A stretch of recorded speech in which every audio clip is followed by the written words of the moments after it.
Bueno, ahí supuestamente ya estamos en vivo. Yo voy compartiendo, la gente que va llegando se va sumando. Vamos a entrevistar al gran profesor don Miguel Ancho Bastos.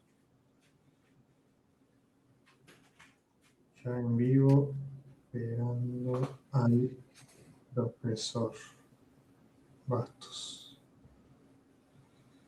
Muy buenas, buenas, buenas. Hola Maxi, hola Dani y hola a todos. Hola a todos, ya extrañaba mucho esta emisión aquí con ustedes y qué mejor que regresar con esta entrevista a don Miguel Ancho Bastos. Es la primera vez que yo lo puedo entrevistar. He estado en un panel con él, he tenido ese gusto, pero habíamos demasiados y las preguntas eran muchas y no pude en esa ocasión hacerle una pregunta, pero siempre es un gusto por sí mismo tenerlo en un panel acompañándonos.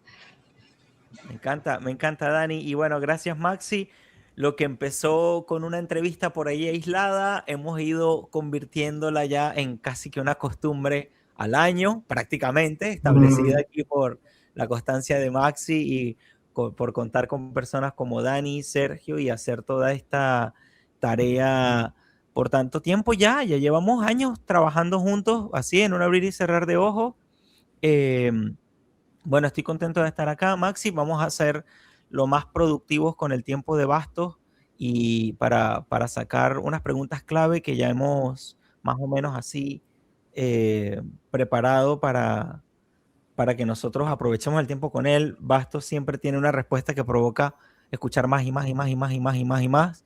Entonces, vamos a hacer nuestra mejor tarea para que ustedes también aprovechen a Bastos, escuchen cosas diferentes que de pronto no le han escuchado en otros lados, porque son muchas, muchas. Bastos es cada vez más reconocido en el mundo de las ideas de la libertad y fuera de él, que es también muy interesante para nosotros llegar a otros espacios donde de pronto las ideas de la libertad aún no han llegado. Eh, bueno, Maxi, estás poniendo todo en Twitter, ¿cierto? Compartiendo los Por todos links, ¿cierto? lados, sí. Bueno, y En como eso se vayan, andamos. muy bueno, y como se vayan uniendo, vayan diciéndonos qué les gustaría preguntarle a Bastos, qué curiosidad, qué preguntas de pronto pueden tener ustedes por ahí.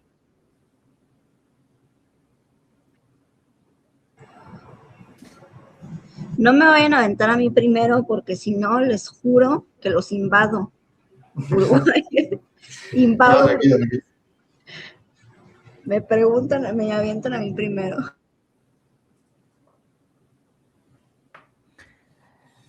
Entonces no seremos caballeros hoy. Bueno, aunque la lógica debería decir que el caballero se arriesga primero. Entonces estamos bien por ahí, ¿cierto? O sea, Bueno, eso es verdad.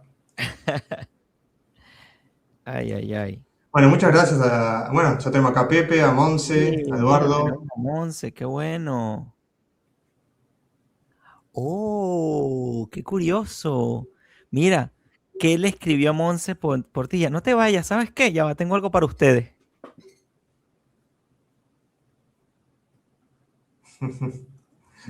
Saludo a Eduardo, saludo a Monse, saludo a Pepe y saludo a todos los que vayan llegando. Sí, porque Lalo está más cerca.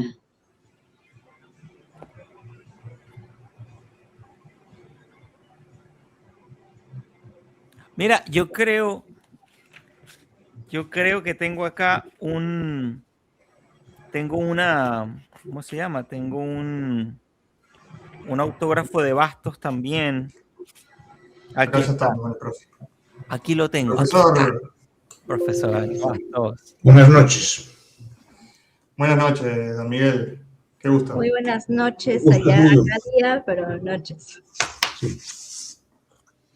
Profesor Bastos, nos encanta tenerlo, verlo a usted acá nuevamente. ¿Cómo está todo por allá? Bien, gracias a Dios. Podía estar peor. Bueno, profesor, queremos ser aprovechar muy bien el tiempo con usted, Sí, escucharle. porque tengo una hora sola, como les dije. Sí, señor, sí, señor. Entonces, bueno, sin mucho preámbulos, decirle que estamos contentos de verlo, de aprender de usted, de compartir su sabiduría y algunas preguntas de pronto que hemos querido hacerle por este tiempo. Bueno, como ya saben, Maximiliano White, Daniela y yo por aquí, yo, José, de Librepreneur. Comencemos con la primera pregunta para aprovechar el tiempo al máximo, ¿sí? Hay muchas personas ya conectados acá, Monse y muchos otros. Y bueno, lo primero que le quiero preguntar, mi querido profesor, para ir entrando en tema, profe, en todo este tiempo que usted ha sido entrevistado en tantas plazas, tantos lugares, con tantas personas, dentro y fuera de las ideas de la libertad, para nosotros es de suponer que usted ha aprendido algo en cuanto a cómo comunicar las ideas o cómo presentar sus planteamientos y también el reto en estos tiempos para nosotros comunicar lo mismo. Entonces nosotros queremos aprender lo que usted nos quiere enseñar de qué ha notado, qué deberíamos prepararnos nosotros para hablar de las ideas de la libertad en el mundo de hoy, con todo lo que usted ha aprendido en este tiempo creciendo y siendo tan reconocido en este mundo. Bueno, primero que esa valoración suya es subjetiva. Quiere decir que a uno le gustará, a otro no le gustará. Es como buen austríaco, tiene que ser así. No siempre se comunica bien. Algunas personas dicen que comunico bien, pero muchas dicen que comunico mal. Entonces no hay acuerdo al respecto. Supongo que será algo subjetivo. Yo lo que intento hacer es lo mejor que puedo, honradamente. Para comunicar lo que hago, yo siempre me fijo en los que lo hacen mejor que yo. Intento ver qué puedo aprovechar yo de ellos e intento, digamos, pues ver cómo puedo yo hacer como ellos, cuidado, mezclado por mi propia cabeza y por mi propia forma de hablar y por mi propia forma de argumentar, ¿no? Entonces, pero intento yo aprender también de los siempre lo hice desde pequeño, los mejores maestros que tuve, los mejores profesores que tuve, intenté tomar cosas de ellos. Estuvieran o no de acuerdo con mis ideas, ¿no? Tenía un sacerdote que hablaba muy bien, digo, este señor que bien habla. Me acuerdo yo que cuando hablaba hacía llorar a la gente porque hablaba del pecado y del infierno. Pero la gente lloraba de lo bien que comunicaba y lo bien que narraba las cosas. Otros profesores explicaban economía, lo explicaban muy bien, la hacían interesante. Es decir, cada persona tiene sus características, ¿no? Entonces yo intentaba ver a ver este señor cómo hace y tal, cómo puedo hacerlo yo, o puedo mejorarlo, o puedo adaptarlo a cómo soy yo. Entonces, ese aspecto. Y después, estudiar siempre mucho. Me encanta. Los temas, prepararlos. Las entrevistas, lo que sea, prepararlas. O sea, leer sobre el tema, documentarse, así que da trabajo, ¿no? Pero hay que hacerlo, claro, si quieres comunicar o hablar. Y que si parece fluido, si parece normal, es porque yo lo llevo muy preparado. Incluso sé las preguntas que me pueden hacer y sé las críticas que me pueden hacer también. Claro, eso requiere estudio. Después también estudié algunas técnicas dialécticas, por ejemplo, aquellos libros de Schopenhauer, ¿no? De tener razón, un manual de dialéctica erística, que es como discutir, ¿no? Ese tipo de cosas. Pues siempre fui aprendiendo. También me molesté también, no solo en el contenido, sino intentar hacerlo lo mejor que puedo. Repito, que a lo mejor no soy capaz. No tengo buena dicción, hablo muy rápido. Quiero decir que no tengo todas las dotes que tiene que tener el orador, pero intento mejorarlo. En ese sentido, yo siempre digo estudien. Cada uno en el tema que le interese más, si son historiadores, son politólogos, son sociólogos, son economistas, y si se dedican a otro tipo de ciencias, también intenten ciencias más naturales, o antropólogos, o psicólogos, intenten ver cómo pueden sacarle provecho a estas cosas. Gracias, o ver estos puntos desde su punto de vista profesional. Gracias, profesor. Y vamos a estar hay mucho por hacer aún. Gracias, profesor. Y vamos a estar rotando las preguntas, entre cada uno de nosotros, también para aprovechar al máximo el tiempo suyo. Sí, profesor, bueno, un placer para nosotros tenerlo acá. Ya la tercera vez que está en el canal de la Bueno, qué bueno que se acuerde. La verdad que tiene una memoria privilegiada. Bueno, en ese mismo sentido yo quería saber también, porque bueno, uno nunca deja de aprender, ¿verdad? O sea, uno está constantemente aprendiendo y no existe que, ya lo sé todo, eso no existe, ningún ser humano puede alcanzar eso. Lo que quería preguntarle es, ¿uno se puede dar el lujo de dejar de cambiar de opinión? O sea, uno puede llegar a una edad que dice, bueno, ya a mi edad, ya no, esto es lo que aprendí y ya de acá no me muevo, o uno siempre tiene que estar cuestionándose incluso lo que cree con toda la convicción hoy mismo. Lo correcto es intentar cambiar de opinión. Lo que pasa es que hay costes hundidos. Es decir, yo sé que las personas no siempre tienen... libertad sí que la tiene. Claro, si usted invirtió toda su vida, por ejemplo, en estudiar el marxismo, y ahora de repente le dicen que es falso, ¿usted qué piensa? Después de gastar a lo mejor 30, 40 años estudiándolo, siendo un especialista en eso, le dicen o le demuestran que eso está equivocado. O al revés, cuidado, también puede pasar a mí, o a mí o a cualquiera. Que nos demuestra que está equivocado. Después, ¿por qué? Porque en tu mundo pues ya tienes un pequeño prestigio, ya eres conocido, y si empiezas de cero, empiezas como un niño pequeño. Tienes que empezar desde abajo de todo, empezar de cero. Muchas veces es un lujo. Después también hay personas que viven de sus ideas. Es decir, sindicalistas, etcétera, ¿no? Pues viven de las ideas que tienen. Un cambio de ideas implica un cambio también de vida. O sea, no es tan fácil. No es tan fácil, ¿no? Entonces no es... O quien dice ellos, dice nosotros. Cuidado, que nosotros también... Eso se nos aplica también a nosotros. Pero claro, yo intento... Lo que pasa es que yo siempre... Cuando estudio estas cosas, siempre yo leo más de los contrarios que de los míos. Es casi como un desafío. Me pasé la tarde, por ejemplo, Linda Piketty. Un libro de la oreja sobre una breve historia de la desigualdad, antes de hablar con ustedes, ¿no? Es decir, a ver, este señor qué dice. Es un señor muy reputado, tiene mucha fama, que dice Y ahora a ver cómo lo respondo yo, ¿no? Entonces, es como un desafío. A ver quién le puede. De momento no encontré ningún argumento que me convenciera. Cuidado, no dice que no exista. Pero no es por vagancia mía de no leer el contrario. Creo que nuestros rivales pecan más de lo contrario. Nosotros creo que conocemos mejor sus ideas que ellos las nuestras. Y eso también nos pone en situación de ventaja. O sea, no, yo veo que, por ejemplo, quitando algunos, normalmente los rivales no conocen bien las ideas de la escuela o de nuestras escuelas. Entonces, ahí están tienen un problema, digamos, a la hora de debatir porque no saben por dónde le vamos a salir nosotros. Yo sí que sé por dónde van a salir ellos. Yo tuve una educación ortodoxa en la izquierda, como era antes en las universidades, ¿no? Y como siguen siendo. Entonces sé lo que me van a decir. Aparte me interesa lo que dicen. O sea, no los desprecio a priori. O sea, y después la actitud también tiene que ser abierta, ¿vale? Porque es una persona que tiene estas ideas. Ya, es decir, pero no despreciarlo ya zurdo, cuco, como le llaman ustedes. No, esas cosas así. No, a ver, este señor merece un respeto. ¿Qué está diciendo? ¿Qué está opinando? ¿Cómo se le puede rebatir? ¿Qué argumento me va a dar? Y escucharlo y no rechazarlo a priori. Creo que se aprende mucho de eso. Incluso a mí me refuerza, por lo menos. O sea, no encontré ningún argumento aún concluyente que me llevara a abandonar estas ideas. Si fuera, pues no sé qué harían.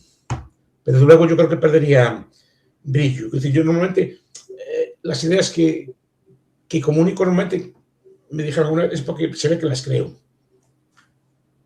O sea, no solo una postura intelectual, se ve que las creo. Si yo no lo creyera lo que estoy diciendo, seguramente perdía mucha fuerza al comunicar. Pero no es por vagancia mía, yo intento ver qué dicen los otros, ¿no? Y hay cosas aprovechables también, que no es todo bueno, cuidado. Y también entre los nuestros hay errores a veces, o hay discusiones, no todo es bueno. Bueno, creo que la actitud debe ser abierta. No, porque si empezamos ya despreciando, no dialogamos. Y a mí lo que me gusta es ver si se puede cambiar. Yo no he perdido a nadie. Y supongo que no me deberían dar por perdido a mí. Pero claro, es un mundo difícil, claro. Pero claro que tiene coste, no es fácil. Y después hay personas que yo conozco que toda su vida fueron, qué decir, los veo ahí todos izquierdistas y tal, pero claro, uno habla con ellos. Es que yo, por ejemplo, yo estudié 2 carreras, pero yo no iba a hablar de estas cosas hasta quinto de carrera en una asignatura optativa que hablaba un poco de estas cosas. Yo cuando conocí a otros autores fue ya en el doctorado bastante avanzado. Entonces digo, una persona que toda su vida estudió esto, cuidado, y es aplicado, porque como digo yo, los que fueron aplicados saben el doble de socialismo que el resto. Porque muchos estudiantes por lo mejor no le hacen caso a los profesores, pero hay una cuestión que muchos alumnos sí le hacen caso a los profesores, estudian lo que dicen los profesores, leen la bibliografía optativa y esos, claro, saben el doble de socialismo que hay. Entonces, si las personas estudiaron solo eso y lo estudiaron bien, es normal que tengan esas ideas. Si aún por encima vienen de ambientes en los que no conocen otras cosas, es normal. Entonces, yo muchas veces personas dicen que estas cosas que estoy diciendo es la primera vez que las escuchan. No lo veo, aunque Malos hay en todas partes, no creo que sea por maldad, pero hay personas que simplemente nunca vieron otra cosa. Pues es normal que sean así. Por eso es importante comunicar las ideas en todos los, desde un nivel divulgativo hasta un nivel más elevado. Creo que es muy importante eso. Gracias, profesor. Paciencia. Paciencia. La gente moderna quiere todo, lo quiere todo ya. Sí. Muy bien. Le damos paso a Dani. Muchas gracias, profesor. Es un gusto entrevistarlo y justo ahorita que veía a Monse aquí en los comentarios, es cierto que ya hoy por día somos más mujeres las que defendemos orgullosamente las ideas ANCAPs y en parte gracias a usted, pero aún así seguimos siendo muy pocas en proporción a nuestros contrarios igualitaristas.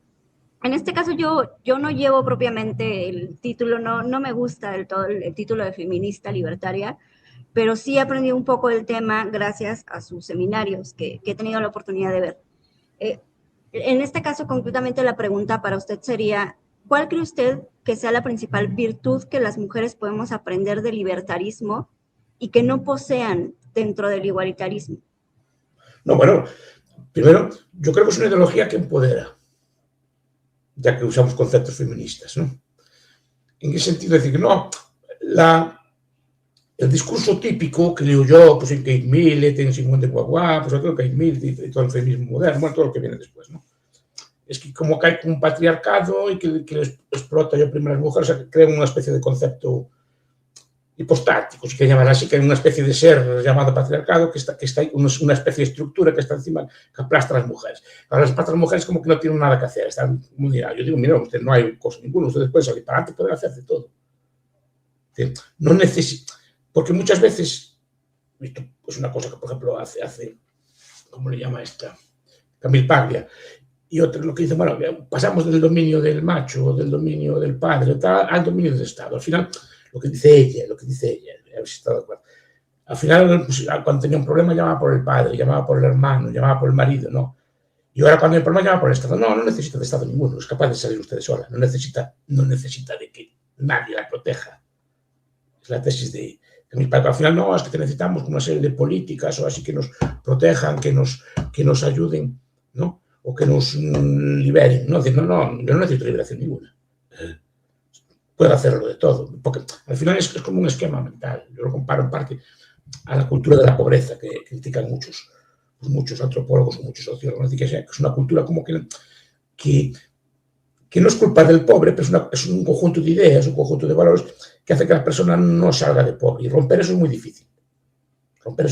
Yo no digo que sea una culpa de él, pero sí hay unas ideas que sí que lo condenan a uno a ser pobre, una serie de valores, una preferencia temporal que dificulta mucho pues, alimentar esto. Pues hay esa idea de que siempre tiene que venir alguien a salvarme. Ese es el problema. En vez de ser una figura paterna o masculina, ahora es una especie de figura estatal que tiene que protegerme, darme cuotas, darme leyes y darme cosas, como si usted no pueda empoderarse sola. Yo creo que esa es la idea que tiene, más poderosa que tiene para el feminismo. Eso es Camille Paglia, por ejemplo, su libro lo explica muy bien, o otras autoras. Pero yo creo que por ahí se podría ir. Sé que se puede debatir, pero al final siempre estamos diciendo como que estamos oprimidas y que necesitamos de algún poder político que nos salve. No necesita que la salve nadie. Debería ser lo ideal que nos salve nadie. Por eso yo siempre defiendo modelos de libertad negativa. Déjenla usted tranquila y a ver cómo sale usted sola. Adelante. Pero claro, hay estructuras de poder en muchos países, muchos estados que sí que oprimen a la mujer. Eso es cierto. O existieron históricamente. Pero liberadas esas cosas, liberado eso, es relativamente fácil salir adelante. Y hay muchos ejemplos de mujeres que lo han hecho. Sí, Wendy McElroy, sí. Entre otras, no me acuerdo cómo se llama la otra. Bueno, ya me acordaré. Hay varias. Pero en esa línea me refiero. Y cuidado que no. Camille Paglia también, pero no son. Wendy McElroy sí que es más libertaria. Camille Paglia no es tan libertaria, pero sí que tiene muchos de estos puntos. Aunque no tienen que estar necesariamente de acuerdo con ellos, ¿no? Pero bueno, ya es un debate. De momento no me meto mucho en eso porque tampoco es que sea un especialista en temas de feminismo y también esas cosas de que vaya un señor mayor a explicar a una mujer cómo tiene que ser, tampoco me gusta. eso del mansplaining, pero nunca me gustó. Simplemente yo digo que en ese tipo de pensamiento sí que puede encontrar referencias para salir de eso. Profesor, antes de continuar con las preguntas de nosotros, porque también nos gusta interactuar con el público, pregunta por acá, Pepe Voluntarista, ¿qué opina de la guerra de Irán? A ver, yo es una cosa que tengo, yo soy filosóficamente bastante ANCAP, y la ANCAP una de las cosas que tiene primero es evitar la intervención estatal en otros territorios. Y es más, es el punto central. Es el punto central. No es, ni siquiera es el liberalismo económico, ni otro tipo de cosas, ni el patrón oro, ni cosas. Lo principal es la guerra. Porque hay un punto que está claro. No podemos estar condenando que se critique el precio de la cebolla, o que se critique el control de alquileres, o que se pongan topes salariales o regulaciones laborales. No, podemos montar un lío con eso y después usar la fuerza del Estado para invadir otro país. O sea, yo prefiero que se controle el precio de la cebolla a que se use la fuerza del Estado para aplastar y matar gente. Sobre todo no habiendo, digamos, amenaza inmediata, ¿no? Entonces, claro, la guerra de Irán pues, es una guerra absolutamente innecesaria. Y más con las excusas que se ponen. Pero en general, no todas. Yo no soy estrictamente pacifista. Es decir, si hay una agresión, es legítimo defenderse. Y una agresión de otro Estado, si usted no se mete con él, pues es legítimo que se defienda pues, del agresor, ¿no?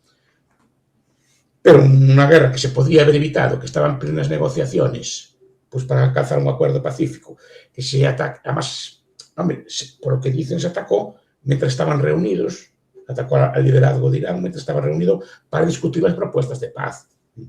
Se habían reunido para eso, que les había hecho una oferta y como estaban reunidos los atacaron. Hombre, no me parece lo más decente del mundo, ¿no? Repito, pero si yo critico el uso de la fuerza del Estado para controlar el precio del pan, más radical tengo que ser aún para controlar la violencia ejercida en nombre de, pues no sé, de qué cosas, porque si para liberar a la mujer se acaban de marchar de Afganistán.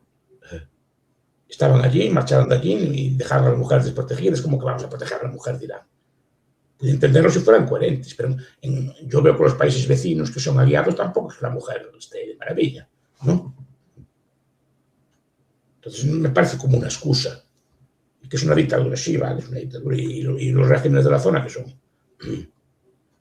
Pero son aliados, ¿no? Entonces, claro, digo, me parece una guerra. Bueno, las guerras, a ver, las guerras imperialistas nunca se hacen, güey, voy a quitar la plata, porque sí. Siempre se busca alguna excusa, alguna retórica, abusar de la democracia, la justicia, lo que fuera. Siempre fuera así, evitar el comunismo. Siempre se usa alguna argumentación noble para atacar a otros países. Supongo que la lógica es imperial, como muchos otros ataques. Y obviamente, repito, el pensamiento austriaco es muy claro al respecto. El austriaco no, el pensamiento libertario es muy claro al respecto. Y dice, no, mire, no se puede hacer eso, no está bien. Ya sé que el otro es malo, ya sé que es un tal, ¿no? Pero no está bien. A ver, el derecho internacional, que se burlan uno de él, el derecho internacional es anárquico. Eso, Hedley Bull, por ejemplo, ¿no? Hedley Bull, en una sociedad anárquica, habla de esto, de que en un mundo de estados que es anárquico por definición, pues son capaces de llegar a acuerdos los países, tratados, acuerdos para respetarse unos a los otros. Y la diplomacia, que es otro triunfo de la civilización. Que una persona puede refugiarse, como pasaron con los venezolanos que se refugiaron en la embajada de Argentina. Pues eso es un triunfo de la civilización.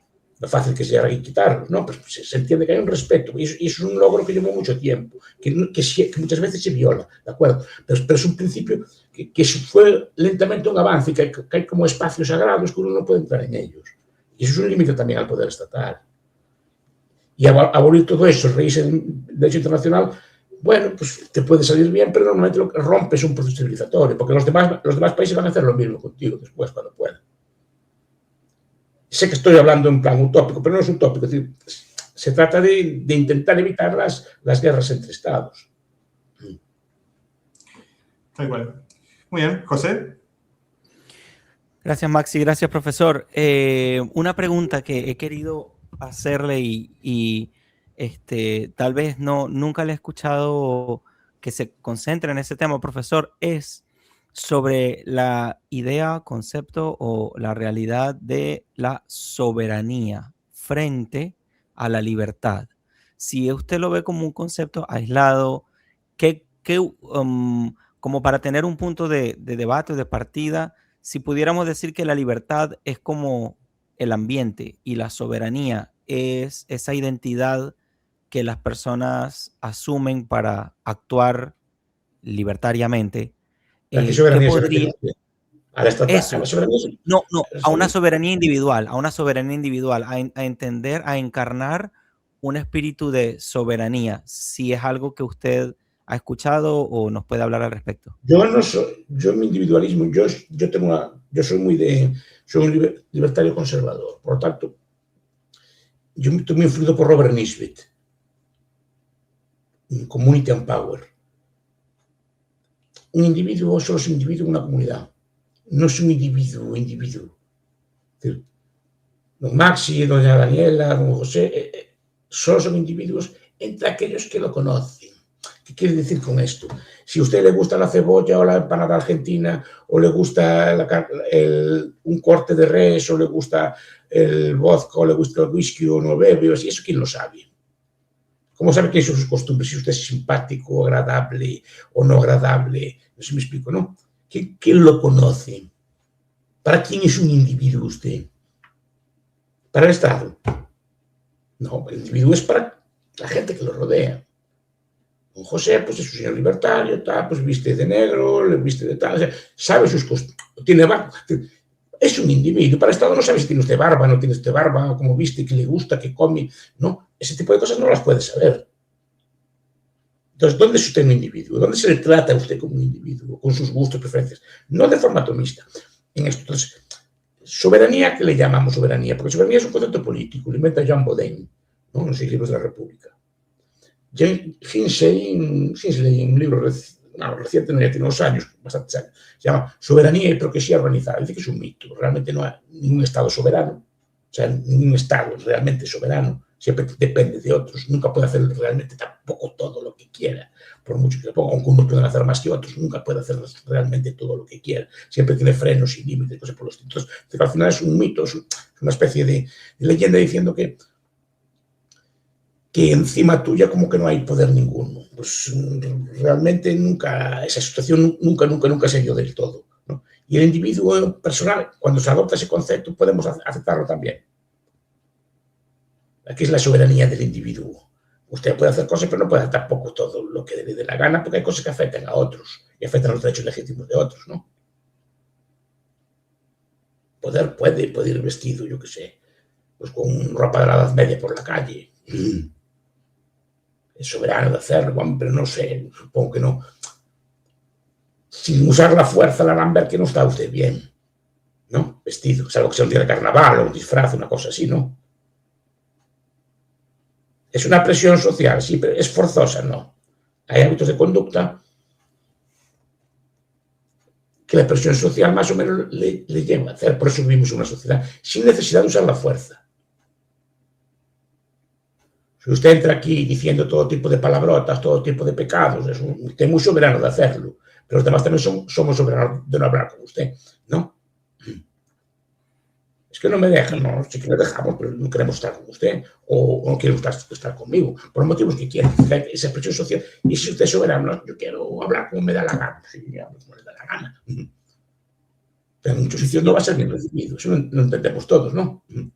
Si yo quisiera integrar la idea de que una actitud o una forma, un concepto propio del individuo o del ser humano de soberanía es como esa actitud que se debe tener ante al Estado como sistema. Vamos a decir, si nosotros somos libertarios o ANCAP o amamos la libertad y en lugar de estar discutiendo si una idea, valorándola a través del tamiz de las ideas de la libertad, pudiéramos actuar más desde esta identidad en la que precisamente, bueno, algunas personas lo abordan por la ley natural, otras personas lo abordan desde el libertarianismo y así. ¿Tendría más sentido hablar de soberanía o caeríamos en lo mismo? Sí, a ver, el individuo también es un concepto creado hace poco. El problema es incluso metodológicamente, nosotros somos individualistas metodológicos. Pensamos que son los hechos sociales, los eventos sociales son el agregado de conductas individuales. No hay un hecho social o lista por encima de nosotros, sino que son actitudes humanas. Ahora, somos, repito, soberanos. Cuidado con el individualismo extremo en el sentido de que al final nos atomiza y al final los estados nos gobiernan mejor. El Estado es un grupo de personas sí que están muy bien organizadas, sí que son muy coherentes, tienen unas reglas y unas pautas de conducta y tienen una cohesión entre ellos muy grande. Si nos ven solitarios, es fácil aplastarlos. Por eso en los Estados normalmente no les gustan los grupos, pero los grupos orgánicos. No les gustan en general las familias extensas. No les gustan, por ejemplo, que la gente esté organizada en religiones, porque las religiones le plantan cara al Estado porque están organizadas. Decían que Tiberio, el emperador Tiberio, temía hasta los grupos de bomberos. De cualquier grupo humano puede ser un mecanismo de resistencia al poder político. Por eso, cuidado con estas cosas de atomizarlo todo y eliminar, por ejemplo, lo que llamaban Russell Burke y, bueno, en general los conservadores, así, los pequeños pelotones, que son los que plantan cara al gobierno. Entonces, la soberanía individual, yo la entiendo, obviamente, pero repito, usted solo es un individuo, solo tiene soberanía en el interior de un pequeño grupo. Usted nunca puede ser un acto, porque no es un acto. No, digo que es un tema que merecería más reflexión. A lo mejor no soy el más adecuado yo para explicarlo, pero creo que por ahí van los tiros. Es decir, cuidado con ser solo individuo, yo, el homo económico, esto que tanto le gusta a los neoclásicos, ¿no? Pues yo maximizo, optimizo. No, eso no es así. Si es así, está preso usted. Porque al final es súper dependiente de lo que hacen los estados. ¿Dónde vivo yo? Pues los vecinos se organizaron para traer un pozo y hacer un pozo y traer agua, por ejemplo, ¿no? Históricamente, hace años. Bueno, pues es una cosa que no hizo falta el Estado. O muchas veces los vecinos antiguamente asfaltaban o arreglaban las carreteras sin necesidad de Estado. Simplemente se juntaban y hacían cosas, ¿no? Es bueno también que no solo sea un individuo. Un individuo solo no puede hacer un pozo, un individuo solo no puede hacer una carretera, un individuo solo no tiene las lealtades necesarias, por ejemplo, para otro tipo de vida, para cuidarse, por ejemplo, mutuamente, como era antiguamente, ¿no?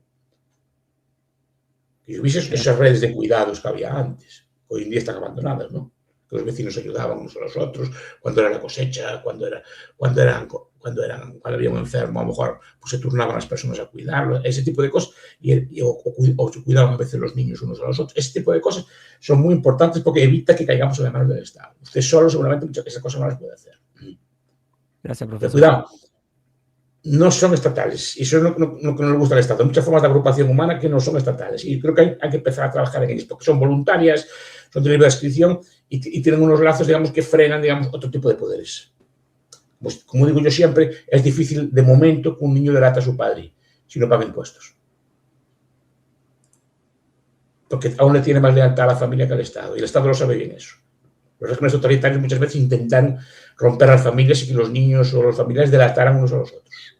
Muchas veces no lo consiguieron, porque aún esos lazos aún siguen siendo fuertes. Y es importante que sea así. Y usted es un individuo en su familia, por ejemplo. Para sus padres, sus madres, hermanos, parejas, lo que sea, es un individuo.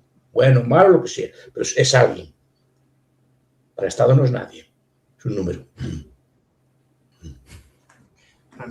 Profesor, quería preguntarle, porque algo que está avanzando muy rápido es la inteligencia artificial, cada vez más está metiéndose en nuestras vidas, para bien o para mal, dependiendo de la opinión de cada uno, pero es así. Quería preguntarle, bueno, un poco su opinión general sobre el tema, pero también, bueno, a lo largo de la historia, cada vez que una tecnología, bueno, cada vez que se ha avanzado, que se ha descubierto una nueva tecnología, a corto plazo ha eliminado trabajo, pero a largo plazo ha creado más trabajo de lo que ha eliminado, cosa que ha sido muy buena. La inteligencia artificial, sin embargo, avanza muy rápido. O sea, tal vez hasta el punto de que algunos están dudando si no se rompería esa tendencia que ha tenido la historia ¿Cuánto es muy rápido? ¿Y para bueno, qué? no lo sabemos, por eso, ese es el tema, no lo sabemos. ¿Y para qué? En caso de que ¿cómo ve usted un futuro donde de repente ya la inteligencia artificial elimina todo el trabajo que hoy hacen los empleados, ¿no? A ver, aún la basura la va a sacar la inteligencia artificial para afuera.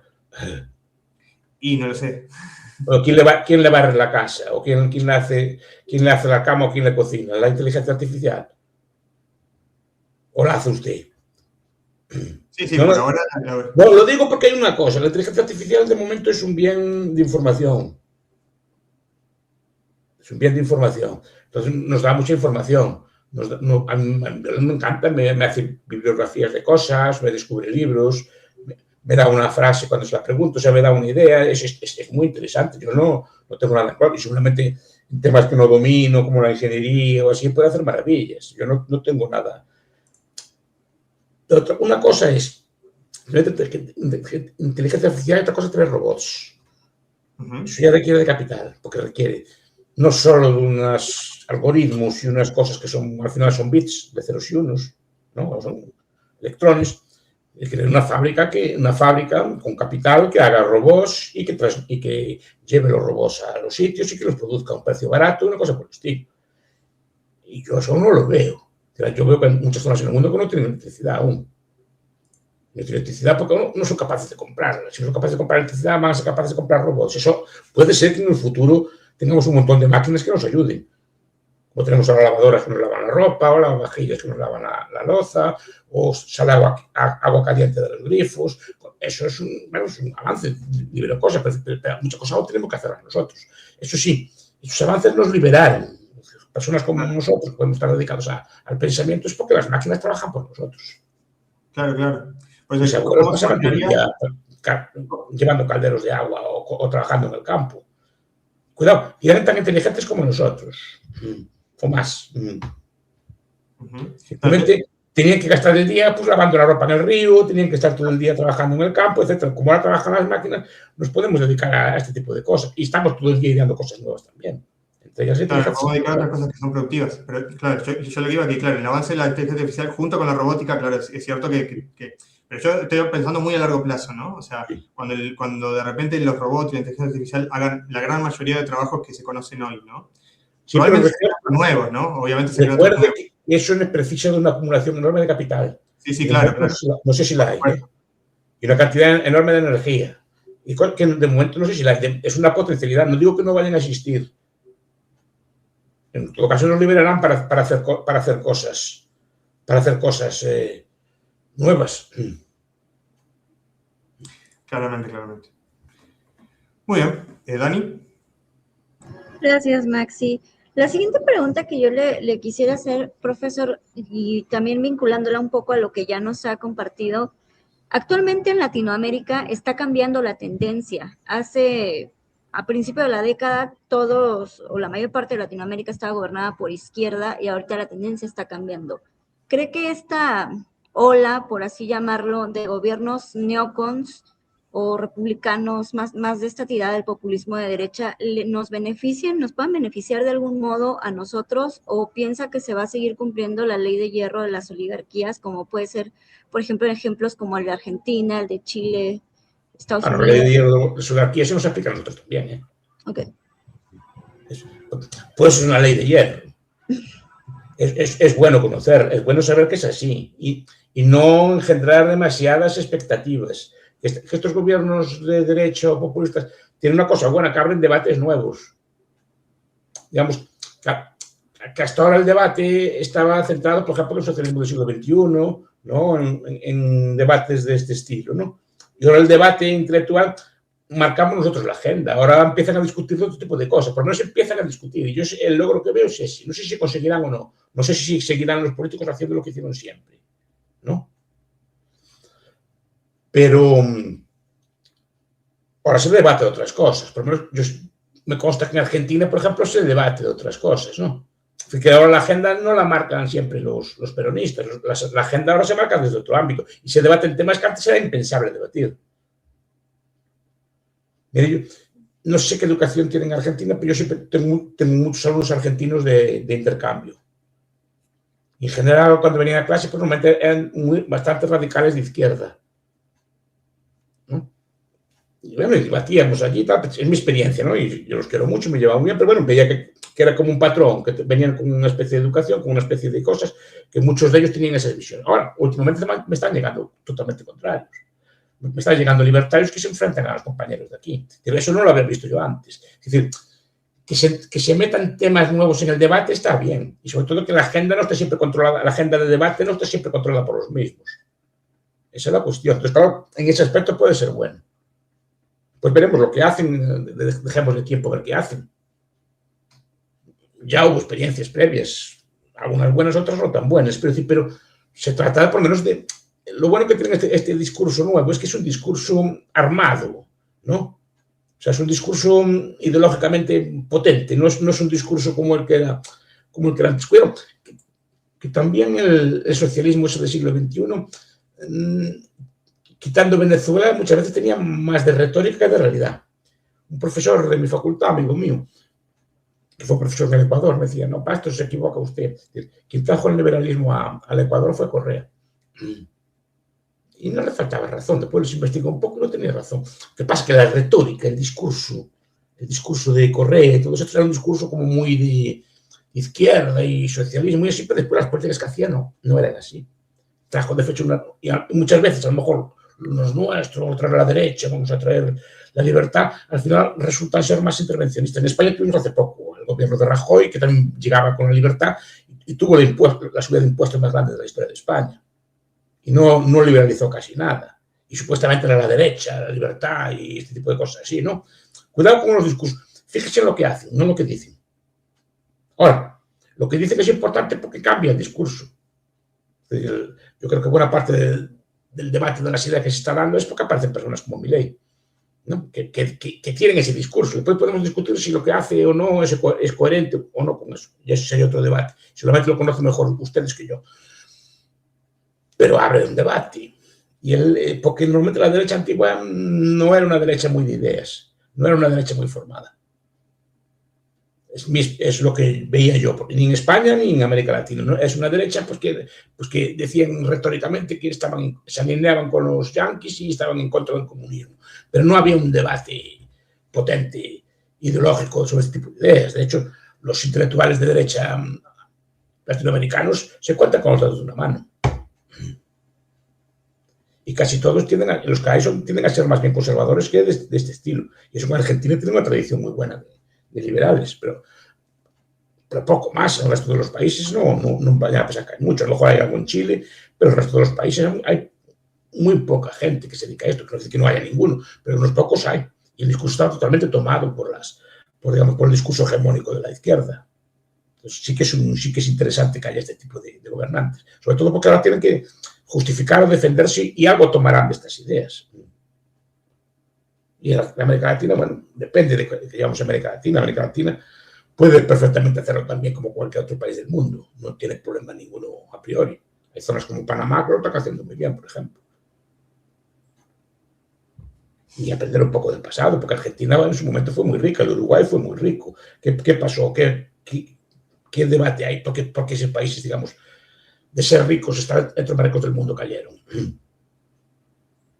Eso hay que discutirlo también, qué medidas tomaron los gobernantes en su momento, etcétera, ese tipo de ideas, ¿no? Pues yo creo que sí que tiene una externalidad positiva, por usar un concepto así, ese estilo, que sí que puede tener, pero no se están debatiendo de estas cosas. Lo que pasa es que muchas veces creo que se entiende que ser de derechas es como ser pro gringo, ya está. Pero independientemente de quién sea el gringo. Creo que la censura va por ahí. Muy bien, conectando también con el público, pregunta por acá Javita. Profesor Bastos, a propósito del caso reciente de Noelia Castillo, ¿cuál es su opinión sobre la eutanasia y el suicidio asistido? Muchas gracias. Pues yo obviamente estoy en contra de que el Estado haga estas cosas, ¿no? Pero yo muchas veces me pregunto, vamos a ver, en España, si la difunta, que en paz descanse, repito que no soy partidario, ¿no? Si la señora Noelia Castillo, la que decidió la eutanasia, en vez de decidir esto, por ejemplo, decidiera ser madre subrogada, ¿la dejaría? En vez de... A ver, señora que está en plenitud de facultades mentales, su decisión es correcta, porque la analizaron, vale. Pero si esa señora en plenitud decidiera que en vez de la eutanasia decidiera tener un hijo subrogado, ¿la dejaría? En España no es en Argentina. Entonces su voluntad no es soberana. El propio Estado decide qué voluntad es, o sea, solo es soberana para matarte, digamos, ¿no? pero no es soberana para otro tipo de cosas. Si el Estado fuera coherente, diría, bueno, pues vale, usted puede matarse, ¿no? Pero también puede hacer lo que quiera con su cuerpo. Pero no con su cuerpo, no puede hacer lo que quiera, no puede consumir determinadas sustancias, no puede hacer determinadas actividades, porque el Estado dice que ahí no es soberana, que está como oprimida, ¿no? A ver, sea un poco coherente. Después, claro, entran otros debates, es decir, si el Estado está para eso, para matar gente, o sea, para ejecutar gente, es decir, ¿no? Podría haber un debate en el caso de que fuera, pues como hay en algunos países de Europa, clínicas que se dedican a eso, etcétera, ese tipo de cosas, ¿no? Aquí el debate es público porque estamos usando medios públicos. Si están usando médicos o funcionarios o impuestos para pagar esto, y entonces ya se abre un debate. Si los impuestos se deben usar para pagar eso, ese tipo de cosas, ¿no? Es decir, claro, es un tema delicado, es decir, claro, pero es un tema que se habla, en principio, como se ve, no soy muy partidario. Creo que hay más libertades antes que esa. Muy bien. Como cristiano, yo creo que la vida la da Dios, pero bueno, eso ya es una opinión, digamos, extra académica. Yo creo que eso no me parece una... A ver, históricamente, la religión católica, por ejemplo, supongo la religión, lo que buscaron es proteger la vida siempre, desde un extremo hasta el otro, desde el nacimiento hasta la muerte, protegerla siempre hasta el extremo, y considerando inmoral cualquier ataque a esto. Digamos que ahora los estados van reduciendo por ambos lados, por el lado del nacimiento y por el lado de la muerte, y van debilitando, digamos, los vínculos el propio derecho a la vida. Entonces la vida se considera como una cosa más, ¿no? Pero bueno, es un debate que tiene muchas aristas, ¿eh? Sí, en general yo no soy partidario, como pueden ver. Bien. José. Sí, la voluntad valdrá para todo y no solo para eso. Profesor. No sé, la voluntad es muy selectiva y tiene mucha trampa el argumento.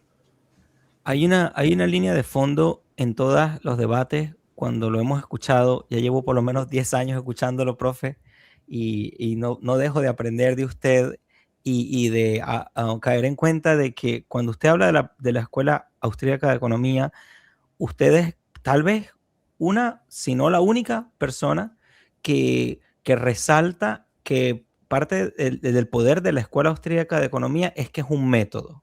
Y esa palabra me quedó mucho aquí en la mente, porque está el método científico, algunos confunden ciencia con método científico, cuando son naturalmente dos cosas totalmente distintas. Ahora bien, y entendiendo que soy venezolano y tenemos algunas personas aquí en Venezuela, mi pregunta es, el método, usted después de años de divulgación, de enseñanza, es claro que usted ha desarrollado sus métodos de estudio, y usted lo mencionaba también en el principio de la entrevista cuando hablaba con Maxi, que hay que estudiar, hay un método como para cada cosa y es implícito, la empresarialidad, cada área de la economía va desarrollando su método y todo esto.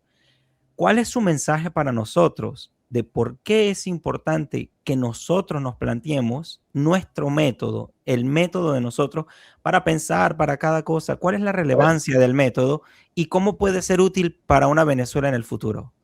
Bien, a ver, el método para mí es muy importante porque implica que usted aborda la realidad económica con unos ojos o con otros, ¿no? Por ejemplo, las austríacas son varios puntos, dos son claros: el subjetivismo del valor y el individualismo metodológico. Después que la acción humana es propositiva, que tiene un fin, etc. Bueno, básicamente esos dos puntos. Es decir, individualismo metodológico quiere decir que los colectivos no tienen existencia ontológica.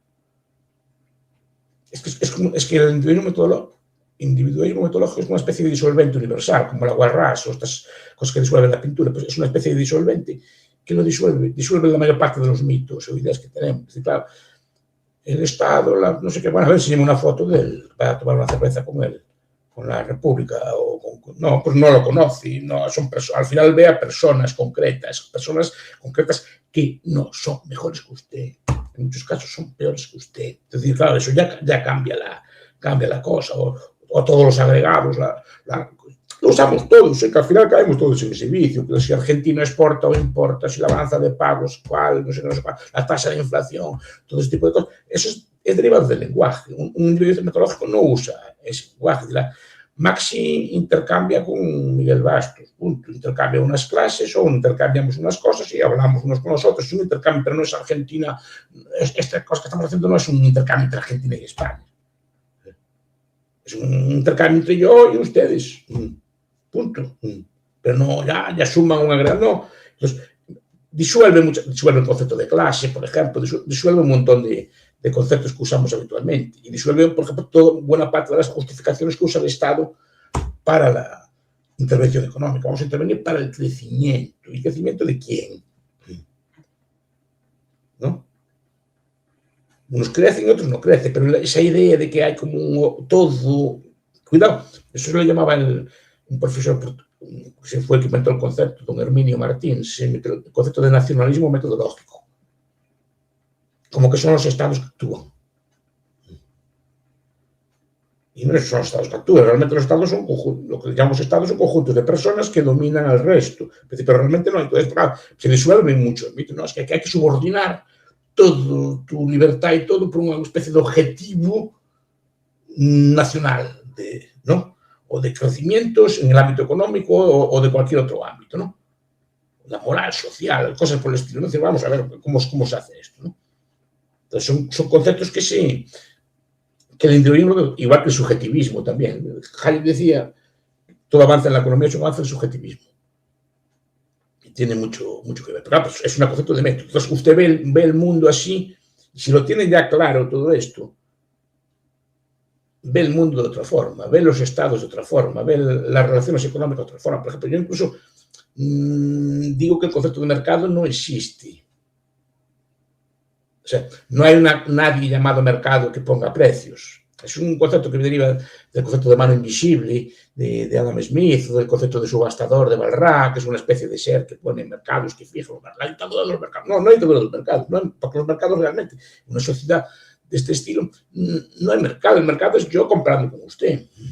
Al agregado de todos los intercambios que hacemos le llamamos mercado, pero realmente yo estoy comprándole a usted.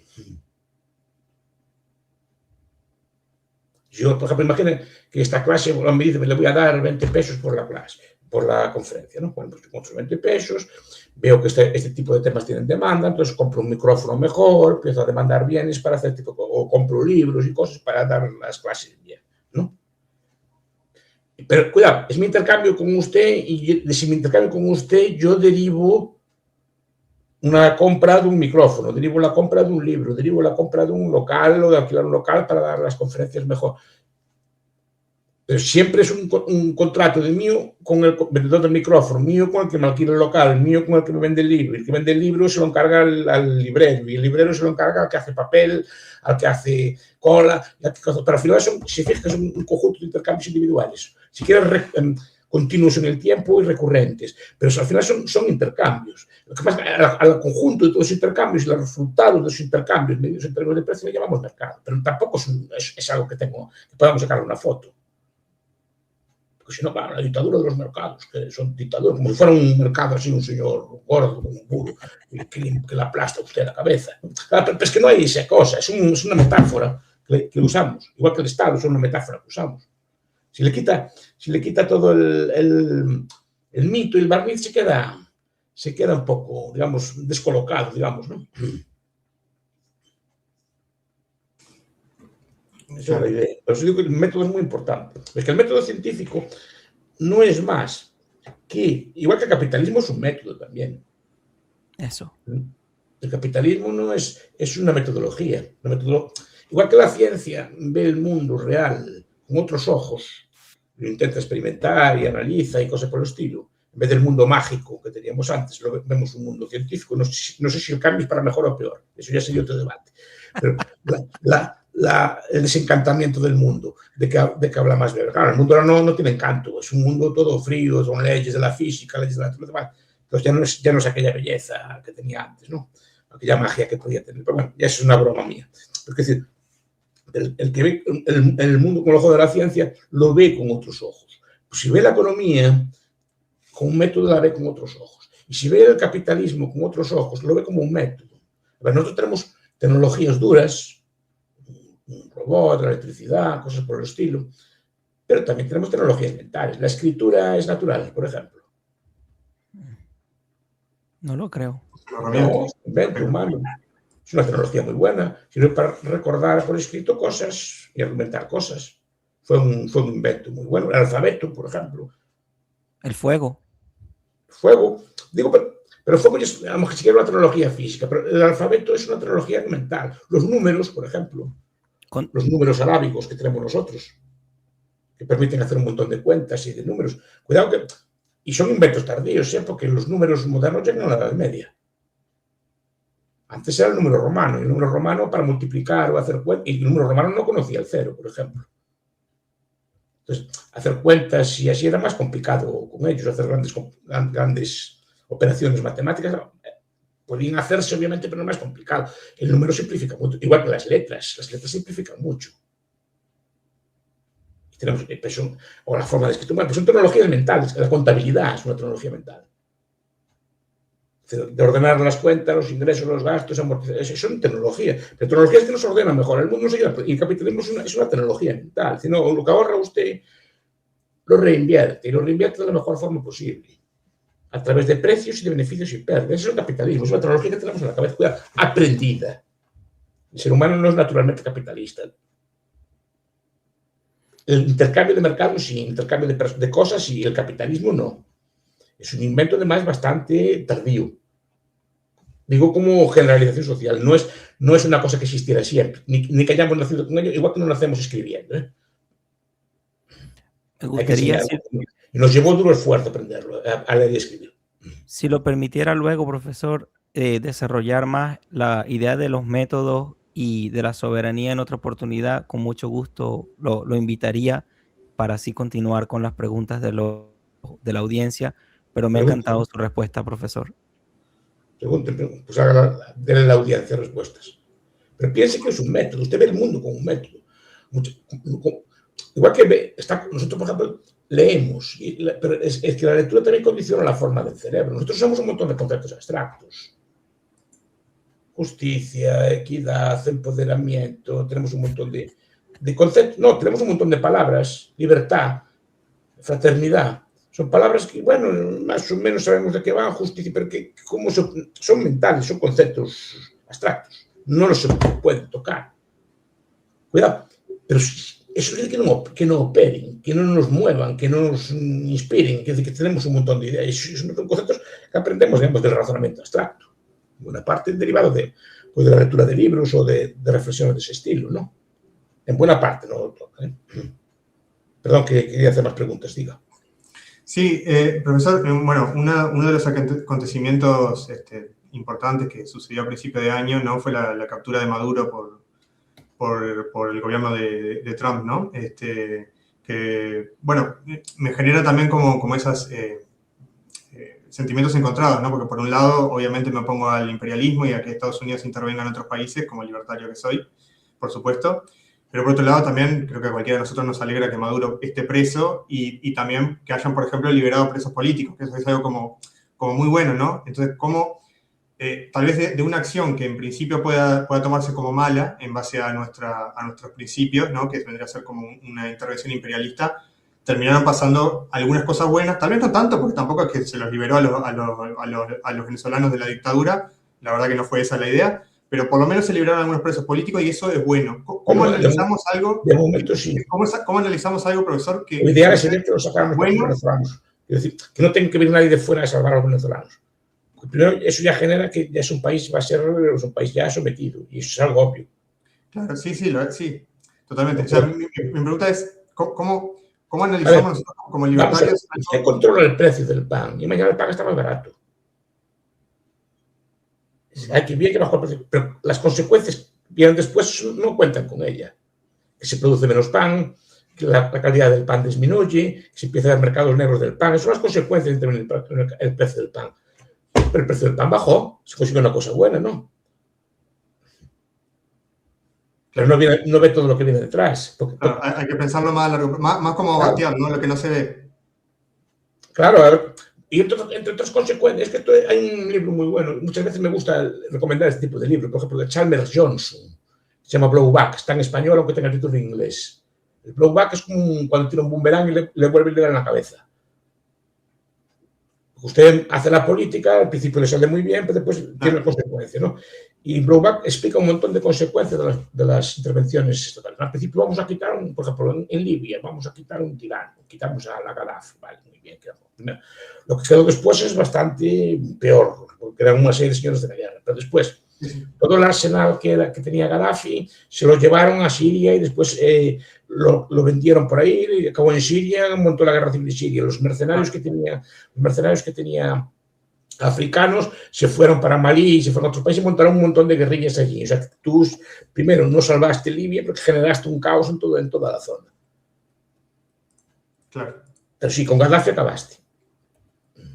Claro, claro. Entiendo clarito. O sea, a corto plazo parece como algo bueno, pero la consecuencia a largo plazo... Eso, que pasa que no se ve inmediatamente. Veremos, después puede ser que sea para bien. Y una consecuencia que tuvo esto es que yo creo que Trump pensó, mira, que bien me salió en Venezuela, me va a salir igual de bien, igual de fácil en Irán. Ajá.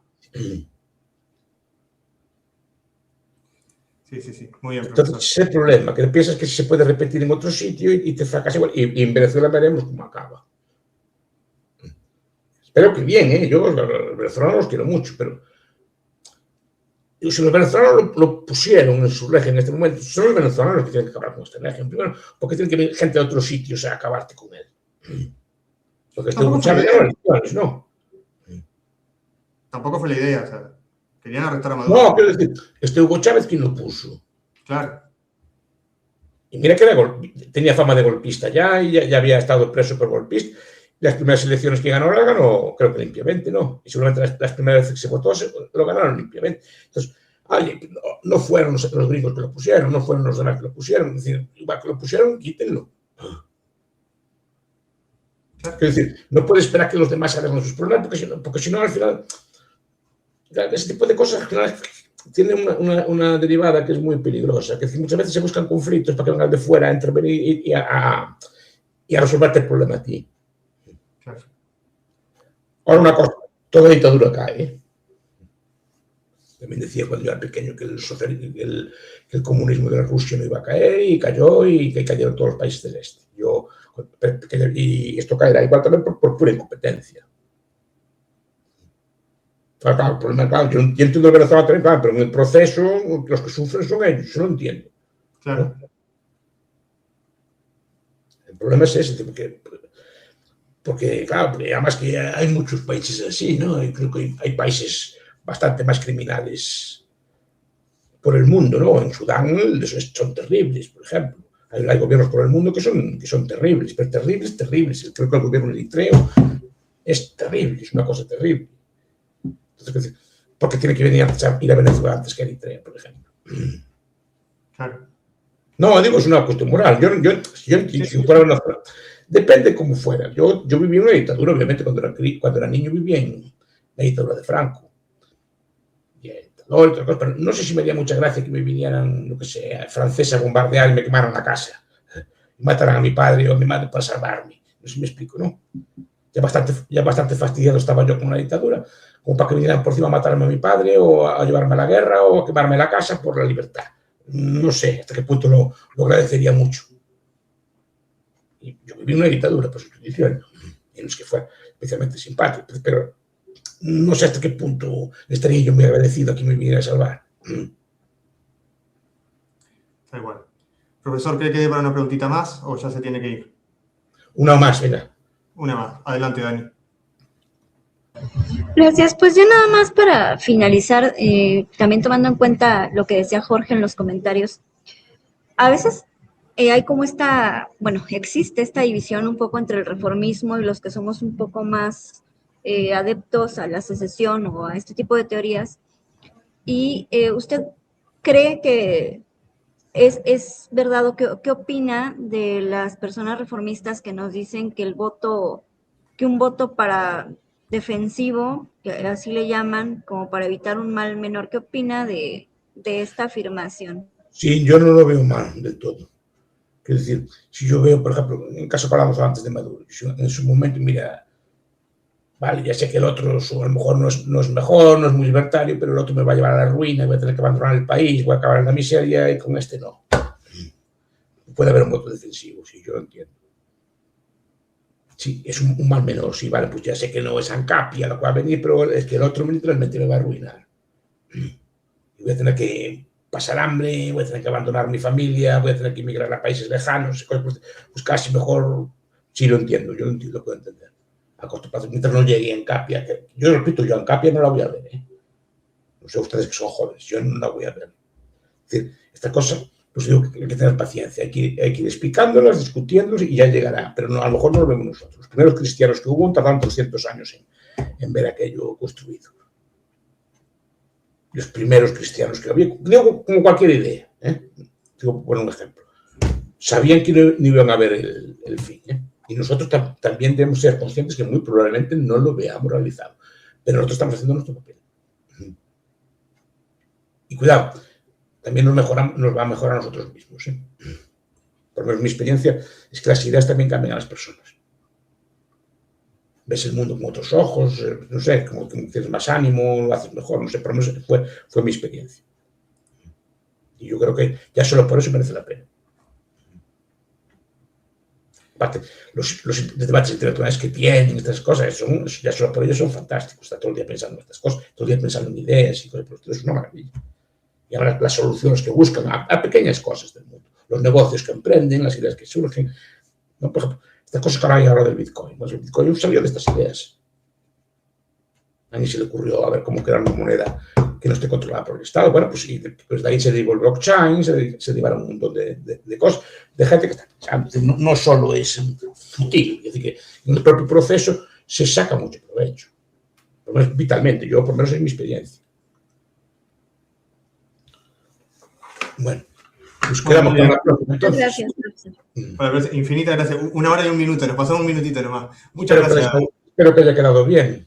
No, pero por supuesto, excelente. Muchísimas gracias. Algunas preguntas son difíciles, la de eutanasia sí son difíciles, sí, hay que meditar mucho en ello. Pero yo en principio, desde luego, el estado de Averroes no es para eso. No me parece la principal de las funciones que tengo. Pero bueno, un placer saludaros y hasta la próxima, si Dios quiere. A la próxima. Muchas gracias por su tiempo. Gracias, profesor. Lo queremos mucho. Chao, chao. Saludos a Argentina. Son argentinos todos, ¿dónde están? No, ninguno es argentino. No, venezolano por ahí. Los 3 venezolanos. No.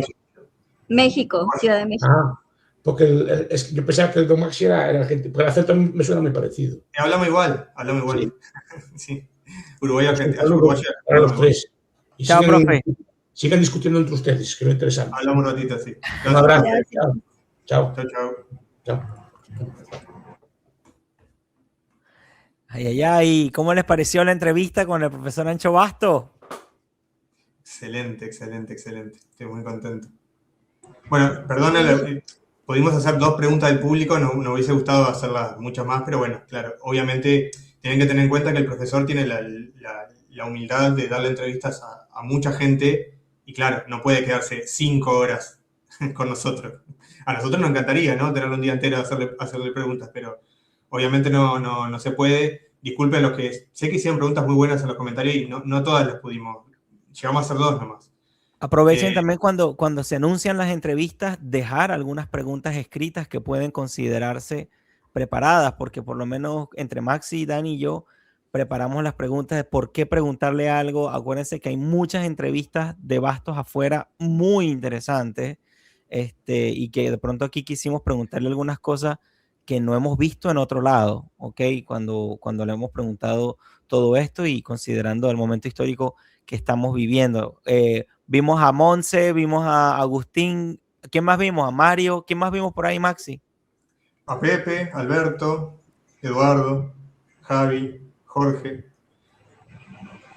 Bueno, pueden dejar preguntas también. Me hubiese gustado, sí, por ejemplo, que hablara más sobre Bitcoin, que por acá preguntó Javita, que de Bitcoin. Después preguntaron de secesión también, por ahí. Preguntaron sobre el diagnóstico de América Latina, de México. Disculpen, no nos pudimos poner todos, pero hubiese estado muy bueno.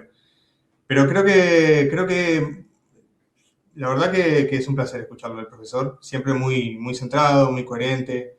En algunas cosas podemos coincidir, en otras no tenemos por qué coincidir en todo, pero más allá de eso, creo que es espectacular. Y creo que tiene una mezcla entre humildad y claridad que lo hacen único. Y mención especial para Dani porque hizo muy buenas preguntas, lo manejó súper bien. Muchos de sus seguidores también estarían deseosos de escuchar lo que ella preguntó, así que me alegra mucho por tenerte aquí, Dani. Muchas gracias. En la primera pregunta casi se me baja el azúcar, pero estaba yo muy nerviosa, pero yo creo que todo es... Normal. Muchas gracias por esta experiencia. Claro, porque es la primera vez para vos. Bueno, ya has estado en un panel, pero no había llegado a preguntarle nunca. No he tenido esa oportunidad.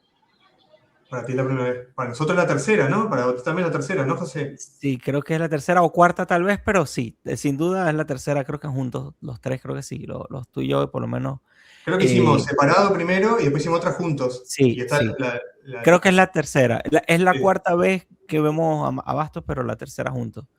Miren, muchachos, bueno, mira, dejan tus comentarios. ¿Cuál fue la idea más poderosa que podrías rescatar? ¿Cuál fue la pregunta que le quisieras hacer en una próxima ocasión? Porque pudiéramos hacérsela llegar de pronto por email, Maxi, no sé si te parece. Yo le quiero escribir de pronto un agradecimiento particular a él y también abrir la oportunidad. Yo quiero hablar el tema de soberanía y métodos. Creo que son contundentes, unos temas muy potentes para desarrollar. Así que si te gusta eso, déjame saber también si quieres hablar de esos temas más adelante. Y Agustín, ¿qué dijo cuando venga Jope? Vamos a invitar a Jope. Bueno, tú podrías entrevistarlo, tú que sabes inglés. Sí podría. No sé si me preste atención, pero sí podría.